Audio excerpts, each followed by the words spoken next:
हम छी ललित नारायण झा और अपने लोगन के एक बार फिर से स्वागत कर रहल छी मिथिला मिरर में। और ऐतिहासिक आर्थिक आधार पर जे आरक्षण के बिल छले ओकरा काल्हि जेना लोकसभा ओकरा पास कऽ देने रहे और तकरा बाद ई ऐतिहासिक बिल के राज्यसभा सेहो 2/3 से ज्यादा बहुमत से ओकरा पास कऽ देलकै।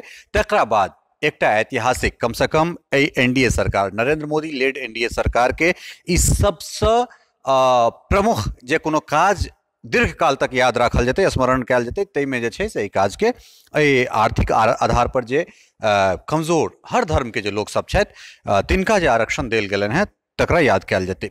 जेना कि अपने सबके कहने रही कि काल्हि खनी लोकसभा एकरा पास कऽ देने रहे और लोकसभा 323 पक्ष में और 3 विपक्ष में एहि तरह लोकसभा पास केने रहे और राज्यसभा जे छै से 165 और 7 के संख्या से राज्यसभा से हो ऐतिहासिक बिल के पास कर दिलकै। और ए बिल में सबसे बड़का खास बात ई जे बिल के सेलेक्ट कमिटी लग नहीं लऽ कऽ जायल जेतै, अर्थात आब एकरा सीधे स्वीकृति के लिए राष्ट्रपति लग भेजल जेतै और राष्ट्रपति के लग गेला के बाद जे छै से ई बिल कानून के रूप में इम्प्लीमेंट भऽ जेतै। तो ई एकटा बहुत बड़का हथियार कहि सकै छी ओइ समाज के लेल, एकटा बहुत बड़का राहत जे समाज के एखन तक आर्थिक आधार पर आरक्षण नहीं भेटै छलै ने।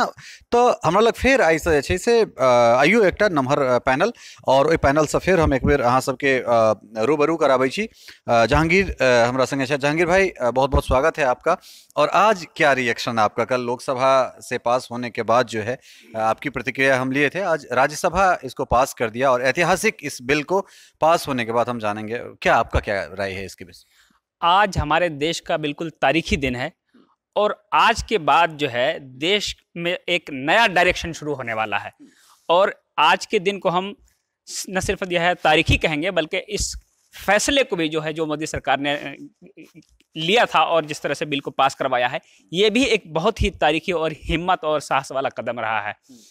और ये बिल जो है बिल्कुल ही तारीखी बिल है।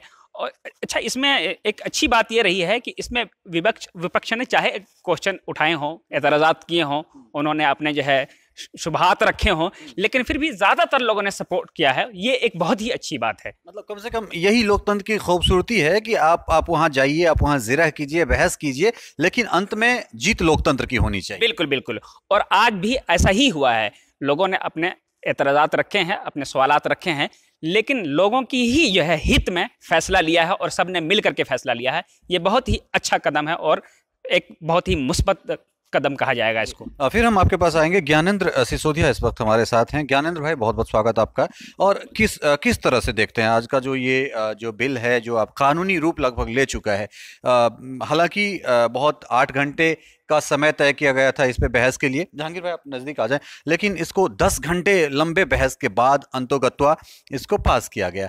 क्या कहना चाहेंगे इसके विषय में? जी बिल्कुल, ये जो बिल पास हुआ है सवर्णों के लिए 10% आरक्षण का, इसमें ये माना जा रहा है कि ये एक ऐतिहासिक दिन था और ऐतिहासिक बिल है। क्यों? क्योंकि अब तक इस बिल के बारे में किसी सरकारों ने नहीं सोचा था, जो आज मोदी सरकार ने ये काम कर दिखाया। और जहाँ तक लोकसभा की बात की जाए तो लोकसभा में ये बिल पास किया गया। उसके बाद फिर राज्यसभा में बहुत आशंकाएं लगाई जा रही थी कि हो पाएगा या नहीं हो पाएगा। विपक्ष अपनी तरफ से बहुत सारे ऐसे सवाल कटघरे में खड़ा करा था, इसकी टाइमिंग को लेके सवाल खड़े किए जा रहे थे। लेकिन फाइनली आज विपक्ष में जो सदन में जो दिखा आज, वो बहुत ही काबिल तारीफ था। और बिल पास होने से कहीं ना कहीं वो वर्ग जो अब तक वंचित था, जिसके बारे में किसी ने नहीं सोचा था, किसी सरकारों ने नहीं सोचा था, वो आज एक उन लोगों का एक सपना साकार हो गया। कम से कम आज की तारीख में ये बिल एक बहुत महत्वपूर्ण बिल साबित होगा।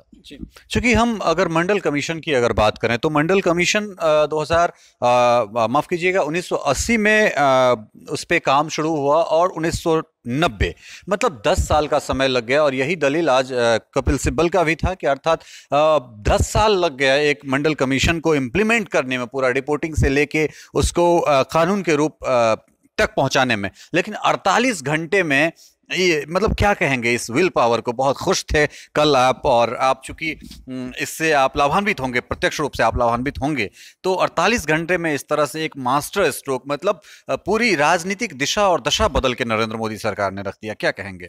जी, ये तो बहुत ही ऐतिहासिक बिल है। इसको हिस्टोरिक बिल भी कहा जा सकता है, क्योंकि अब तक जो सरकार आई सब ने ये बिल को रखने की कोशिश की, अपना चुनावी मुद्दा बनाया, लेकिन आज तक इस बिल को किसी ने पार्लियामेंट में उसको नहीं इंट्रोड्यूस नहीं किया और इस तरह पास नहीं करवा पाया। और ये फुल बहुमत से बहुत ज़्यादा लोगों ने इसमें पार्टिसिपेट किया और 95% वो जिससे पार्लियामेंटेरियन ने इसको सपोर्ट किया। तो इसलिए ये कहा जा सकता है कि ये जनरल कैटेगरी के लोगों को, स्पेशली जो इकोनॉमिकली बहुत बैकवर्ड है, जिसका कोई आशा नहीं था, आज का एक रिपोर्ट में बताया गया है कि 35 इयर्स के जो एज ग्रुप के लोग हैं वो 24 करोड़ लोग हैं जो युवक हैं, उनमें से 22 करोड़ युवक को इस बिल के थ्रू बेनिफिट मिलेगा। इसका मतलब 90% युवक जो जनरल कैटेगरी में आते हैं उनको बेनिफिट इस बिल के थ्रू मिलने वाला है। इसलिए ये ऐतिहासिक बिल है और ये कोटा बिल ऐतिहासिक बिल के रूप में जाना जाएगा। जी, प्रदीप उपाध्याय, प्रदीप, किस प्रकार से देख रहे हैं आप इस बिल को? चूंकि कानून एक तरह से ये बन चुका है, लगभग सारी जो बाधाएं, जो अड़चनें थी, लगभग समाप्त हो चुका है, तो किस प्रकार से आप इस बिल को देख रहे हैं? बहुत तरह की बातें हुई, बहुत तरह के कयास लगाए गए। राजद के मनोज झा का कुछ अलग तरह का दलील था, AIADMK खुलकर जो है बगावत किए, अपनी बातें वो वहाँ पे वो उन्होंने रखा, फिर बाद में इसके विपक्ष में गए, लेकिन अंत आखिर तक बड़ी जीत हुई। इस पे क्या आपका क्या विचार है? मुझे लगता है कि भारतीय समाज के लिए बहुत बड़ा ऐतिहासिक दिन है, खासकर स्वर्ण समाज के लिए जो गरीब तबके से आता है और हमेशा वो आरक्षण का विरोधी रहा था, क्योंकि वो ये समझता था कि जातिगत आरक्षण मिलता है। मगर पहली बार नरेंद्र मोदी सरकार ने आर्थिक तौर पर जो है यह आरक्षण का प्रावधान किया है या कानून बनाया है।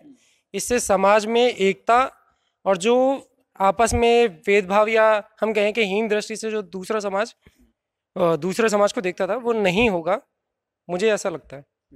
डॉक्टर जहांगीर अहमद, चूँकि शोधार्थी हैं आप, बहुत रिसर्च करते हैं, इनका आर्टिकल काफ़ी देश दुनिया के विभिन्न अखबारों में बहुत कुछ लिखते रहते हैं, तो मतलब आपको क्या लगता है कि इस प्रकार से जो ये आरक्षण जिस तरह से इम्प्लीमेंट किया गया, प्रदीप ने बहुत बढ़िया एक बात कि अब तक, और ये बात सदन में भी उठाया गया था राज्यसभा में बहस के दौरान, कि अभी तक जो अनियमितता थी उस पर लोगों के मन में कहीं ना कहीं एक आक्रोश था, तो आपको लगता है कि वो जो आक्रोश है उसमें कहीं ना कहीं कमी आएगी अब? बेशक बिल्कुल ही जो है ना उसमें कमी आने वाली है, क्योंकि अब तक जो है ये हो रहा था कि इसे मिल रहा है, मुझे नहीं मिल रहा है, और ये एक स्वाभाविक चीज़ है, इंसानी फितरत में है कि जब किसी एक को मिल रहा हो और दूसरे को जो है नहीं मिल रहा हो, जबकि वो भी डिजर्व करता हो, तो इस तरह की चीज़ें आती हैं। तो हमें बिल्कुल जो है इस चीज़ से हमें यकीन होना चाहिए इस बात का कि इस बिल के बाद जो है ये कहीं ना कहीं जो है ये गैप जो है थोड़ा कम होगा और लोगों के अंदर जो है सौहार्द और ये समाजी चीज़ें जो है ना, आपस का प्यार जो है वो बढ़ेगा, मुझे इसकी पूरी उम्मीद है। बिल्कुल, क्योंकि मैं ये जानना चाहता हूँ कि बहुत लोगों का ये दलील है कि अब अभी तक जो है खास करके इस सरकार में नौकरियां जो है वो मिल नहीं रही है, जो वर्तमान नौकरी है उसमें लगातार कमी आ रही है। तो उस परिस्थिति में जब इस आरक्षण को इम्प्लीमेंट भी किया जाएगा, एक तो लोग जो है ये सवाल उठा रहे हैं, जो पार्लियामेंटेरियन है वो ये सवाल उठा रहे हैं कि आखिर 48 घंटे में या इतनी जल्दी करने की क्या जरूरत थी, सरकार की मंशा पर सवाल उठा रहे हैं। उसके बाद एक तरफ नौकरियां जा रही है, दूसरी तरफ ये आरक्षण, आपको लगता है कि इसका लाभ जिनको मिलना चाहिए वो सही से मिल पाएगा? निश्चित तौर पे, क्योंकि ये पहले से सोचा समझा नहीं था। जो पिछली सरकारों ने जैसा करना चाहिए था वैसा उन्होंने नहीं किया, लेकिन आज की तारीख में ये बिल निश्चित तौर पे, भले ही लोग कह रहे हैं कि नौकरियां नहीं हैं, इस बिल का फायदा क्या, लेकिन इस बिल के लाने से डेफिनेटली मैं मानता हूँ कि जहाँ तक नौकरियों को जनरेट किया जाएगा और नौकरियों को खोला जाएगा, जैसे कि जो युवा वर्ग है सवर्ण, उनको ये नौकरियां हासिल होंगी, इस बिल से जरूर हासिल होगी। एजाज भाई, निजी क्षेत्रों में भी आरक्षण की बात हो रही है, लेकिन हम निजी कंपनियों पे दबाव नहीं डाल सकते हैं, क्योंकि वो हो सकते हैं बहुत सारे मल्टीनेशनल कंपनी आए और वो वर्क एफिशिएंसी के हिसाब से वो लोग काम करते हैं। तो उस परिस्थिति में क्या आपको लगता है कि निजी क्षेत्रों में आरक्षण देना उचित होगा? निजी क्षेत्र में भी आरक्षण जरूरी है, क्योंकि निजी क्षेत्र में भी ऐसे हो जाता है कि कोई कैटेगरीज के लोग सही से रिप्रेजेंट नहीं कर पाता है वहाँ पे। तो अगर गवर्नमेंट चाहे तो ये रूल और रेगुलेशन बनाकर उस कंपनी को परसुएट किया जा सकता है, या उस कंपनी को आने से पहले उनको कहा जा सकता है कि मेरे यहाँ पे ऐसे ऐसे रूल एंड रेगुलेशन है and you have to follow that rule and. जी प्रदीप, आखिरी सवाल। लगातार ये बातें होती थी कि सरकार की मंशा पर सवाल, आखिर इसको क्या, क्योंकि इससे पहली जो सरकार थी उसको किसी ने रोका नहीं था। उस परिस्थिति में अब ये सवाल उठाना, और चुनाव नज़दीक है तो आपने उस हिसाब से ये सवाल, ये मतलब ये इस बिल को इंट्रोड्यूस किया और एक गेम चेंजर के रूप में आप, या फिर वोट बैंक के लिए आप इस प्रकार से कर रहे हैं। क्या आपके हिसाब से क्या है, इसको किस तरह से देखते हैं? मुझे ऐसा लगता है कि पहले की गवर्नमेंट थी जो वो तुष्टीकरण की राजनीति में ज़्यादा रही, चाहे वो जातिगत हो या धर्म के आधार पर हो। मगर पहली बार ऐसा हुआ कि किसी सरकार ने साहस के साथ ये कदम उठाया, चाहे नोटबंदी का हो चाहे इस बिल का हो, जिससे मुझे लगता है कि समाज में एक अच्छा संदेश जाएगा। अब पता नहीं 2019 के इलेक्शन में इसका क्या असर होगा, मगर मुझे ऐसा लगता है कि कहीं ना कहीं ये समाज में एकता पैदा करने के लिए बहुत अच्छा कदम रहेगा। और दूसरा, आपने जो अभी एजाज भाई से पूछा था कि निजी क्षेत्र में आरक्षण होना चाहिए, मुझे ऐसा लगता है कि निजी क्षेत्र में भी आरक्षण होना चाहिए, मगर उसकी योग्यता के आधार पर, ना कि उसकी जाति देख के या उसका धर्म देख के।